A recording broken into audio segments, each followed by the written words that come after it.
Today's passage to read is Mark chapter 10, verses 13 to 16. Today we're looking back a couple of days to the feast of St. Nicholas on the 6th of December. He was a bishop of Myra in present-day Turkey in the 4th century.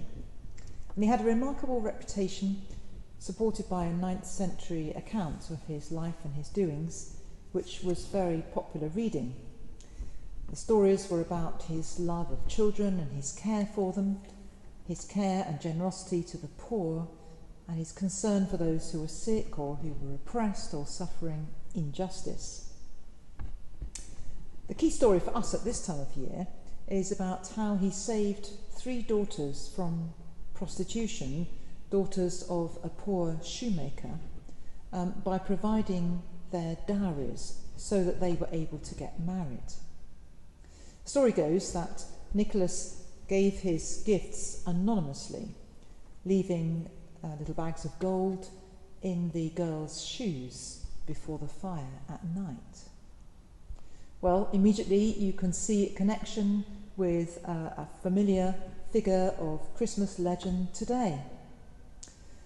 The tradition of St. Nicholas became very popular in a number of different countries, including the Netherlands, where St. Niklaas was well known to leave gifts for children in their clogs at night.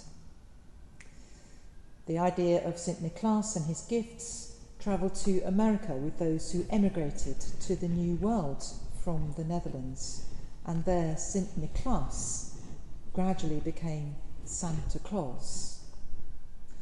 Then in 1823, a poem was published in America called The Night Before Christmas, which completed the transition from St. Nicholas to fat and cheery Father Christmas, even complete with reindeer and sleigh, and including, thoughtfully, the names of the reindeer. You probably know the poem. Now Dasher, now Dancer, now Prancer, now Vixen, on Comet, on Cupid, on Dunder and Blitzen. That's the reindeer. He was dressed all in fur from his head to his foot, and his clothes were all tarnished with ashes and soot. A bundle of toys he had flung on his back, and he looked like a peddler just opening his pack. His eyes, how they twinkled, his dimples how merry. His cheeks were like roses, his nose like a cherry. His droll little mouth was drawn up like a bow, and the beard of his chin was as white as the snow. He had a broad face and a little round belly that shook when he laughed like a bowlful of jelly. He was chubby and plump, a right jolly old elf.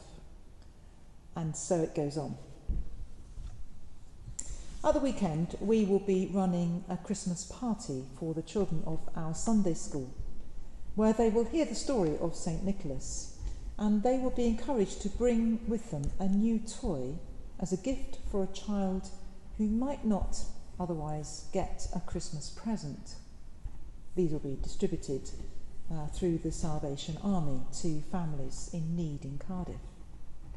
This is a great way to teach children that Christmas is really about giving, not about getting.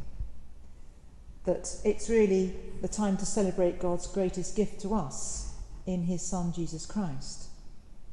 That we give presents to show our love without calculating what we may get in return. St. Nicholas undoubtedly followed in the steps of Christ in his care for children and for the oppressed. Let's make sure our Advent preparations for Christmas also follow this way. The Cathedral's Advent Appeal is for Crisis at Christmas, a charity who support the homeless and down and outs, an opportunity for us to make some of our Christmas giving directed at those people who Christ would undoubtedly have sought out and shown compassion and love for, just as St. Nicholas, Bishop of Myra, did in his day.